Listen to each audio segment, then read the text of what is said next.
Assalamualaikum warahmatullahi wabarakatuh. Ketemu lagi dengan saya Budi Bombastis di channel YouTube Dusun Kelanceng, channel yang membahas tentang budidaya lebah kelanceng atau lebah trigona. Apa kabar teman-teman semua hari ini? Semoga dalam keadaan sehat dan bahagia. Alhamdulillah, hari ini saya kembali hadir di YouTube Dusun Kelanceng. Lebih tepatnya kita akan membahas tentang sesuatu yang mungkin banyak diharapkan oleh teman-teman peternak lebah trigona dimanapun dia berada, yaitu bagaimana cara memperbanyak hasil madu dan polen atau hasil dari panen lebah kelanceng atau lebah trigona. Jadi bagaimana caranya? Simak video ini sampai selesai agar kamu tahu jawabannya. Baik, dalam budidaya lebah kelanceng atau lebah trigona, tentunya madu, polen, dan propolis menjadi hal yang paling diharapkan setiap peternak. Kita selalu berharap agar madu, polen, dan propolis yang kita hasilkan itu melimpah. Akan tapi kadang-kala kita tidak tahu bagaimana caranya agar ketiga produk tadi bisa kita hasilkan dengan maksimal atau melimpah di saat kita panen lebah kelanceng atau lebah trigona. Saya sudah merangkum beberapa hal yang bisa kita lakukan untuk memperbanyak hasil panen dari lebah trigona. Yang pertama adalah sediakan vegetasi yang melimpah di sekitar kita, baik itu nektar ataupun polen. Jadi kita berbudidaya menyediakan vegetasi berupa bunga, hukumnya adalah wajib.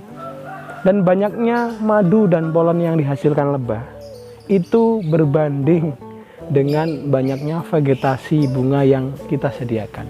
Semakin banyak vegetasi yang kita sediakan, maka kemungkinan untuk kita panen dengan hasil yang melimpah itu juga semakin besar. Karena ini memang berkaitan, banyaknya vegetasi akan menghasilkan banyaknya hasil panen.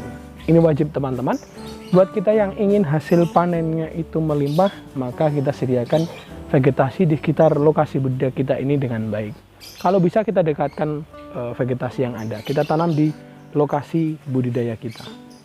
Ini wajib ya hukumnya ya. Nah, untuk yang kedua adalah sediakan vegetasi yang mengandung resin. Resin apa? Resin itu adalah getah. Ya, kalau kita budidaya lebah trigona, otomatis selain vegetasi berupa nektar dan polen, bunga yang mengandung nektar dan polen, maka kita harus sediakan pohon yang mengandung resin atau getah. Apa saja? Seperti pinus, terus nangka, sukun, nyamplung ya. Kalau pinus mungkin banyak tersedia di daerah dataran tinggi atau pegunungan, makanya banyak teman-teman peternak trigona di tempat saya itu kebanyakan dari daerah dataran tinggi. Mereka tidak perlu mensuplai tambahan berupa resin karena di alamnya sudah tersedia dengan begitu banyak. Nah, kalau di daerah dataran rendah seperti saya, mungkin kebanyakan ada nangka, sukun, dan nyamplung. Ini masih banyak ditemui. Nah, dalam kita budidaya lebah trigona untuk menghasilkan madu dan polen yang melimpah, maka kita juga perlu menyediakan pohon yang mengandung resin. Gunanya apa? Gunanya untuk membuat kantong madu. Kita tahu kan kantong madu dari lebah trigona ini dihasilkan dari resin atau getah. Makanya selain kita memenuhi vegetasi yang berasal dari nektar dan polen, kita juga perlu menyediakan pohon yang mengandung resin agar kantong madu ini juga bisa dibuat dengan baik. Nah, kalau bunga yang mengandung polen dan nektar itu banyak tapi tidak ada resinnya, ini juga akan sia-sia karena tidak ada kantung madunya. Buat teman-teman yang mungkin kesulitan mensuplai propolis atau resin tadi, kita juga bisa gunakan dengan suplai tambahan. Caranya seperti apa? Kalau kemarin Mas Anto bercerita itu, dia mencari resin atau getah pinus, dia letakkan di dekat-dekat kandang atau di pohon-pohon sekitar, dia tempelkan getah itu tadi, nanti diambil oleh lebah trigona. Atau ada lagi teman-teman yang itu menggunakan propolis hasil sisa panen, baik itu levi maupun biroi, yang ada yang dicairkan, ada yang disobek-sobek tipis-tipis, ditaruh di dalam kotak topping lebah trigona kita. Nanti itu akan digunakan untuk membuat kantong madu. Ini juga bisa kita lakukan buat teman-teman yang vegetasi mengandung resinnya kurang, tidak sebanyak di daerah dataran tinggi. Itu bisa kita lakukan. Dan yang ketiga, agar hasil panen kita melimpah adalah pastikan koloni lebah trigona kita itu kuat. Nah, Kita harus pastikan bahwasanya koloni ini kuat. Karena kalau tidak kuat, maka aktivitas dari lebah kita dalam mencari madu dan polen tentunya akan berkurang. Makanya kita perlu pastikan apakah koloni kita ini kuat atau tidak. Kalau tidak kuat, maka kita bisa kuatkan. Dengan cara apa? Dengan cara mendonor telur misalnya, agar dari koloni yang tadinya kurus bisa menjadi koloni yang kuat. Berikan juga polen tambahan untuk aktivitas ratu agar dia bertelur dengan maksimal dan jumlah koloni tadi dari telur tadi bisa melimpah. Itu penting. Kalau koloninya lemah, vegetasinya melimpah, juga tetap tidak akan banyak hasilnya, karena jumlah koloni yang mencari madu dan polen tentunya tidak sebanyak koloni-koloni yang kuat. Ini perlu kita perhatikan juga. Dan yang terakhir yang menjadi catatan saya adalah aktivitas lebah itu dipengaruhi oleh cuaca.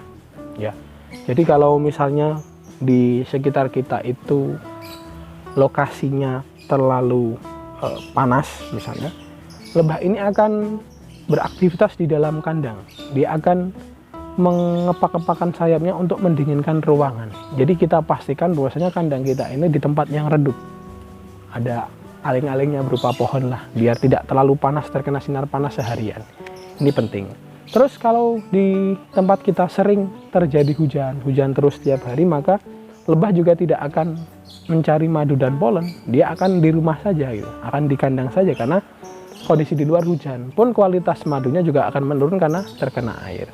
Makanya cuaca ini sangat penting juga dalam proses budidaya lebah trigona, khususnya dalam menghasilkan madu. Ini dipengaruhi oleh cuaca. Makanya sebelum kita budidaya, kita pastikan tempat kita ini sangat cocok untuk proses budidaya. Lebah yang kita pilih juga cocok untuk adaptasi di lokasi budidaya kita. Oke, jadi itulah 4 hal yang mempengaruhi bagaimana cara kita untuk memperbanyak hasil panen madu dan bipolen dalam budidaya lebah trigona. Yang pertama, kita persiapkan vegetasi yang melimpah, yang mengandung madu dan polen. Kita siapkan vegetasi yang menghasilkan resin atau getah. Kita pastikan koloni kita kuat, dan yang terakhir adalah kita pastikan cuaca kita mendukung, lokasi kita mendukung untuk proses budidaya lebah keranjang atau lebah trigona. Demikian video saya pada kesempatan hari ini. Semoga video ini bermanfaat buat teman-teman peternak lebah trigona dimanapun Anda berada. Berikan komen kalian untuk saran ataupun kritik, ataupun kita berbagi informasi tentang budidaya lebah trigona. Akhir kata, wassalamualaikum warahmatullahi wabarakatuh.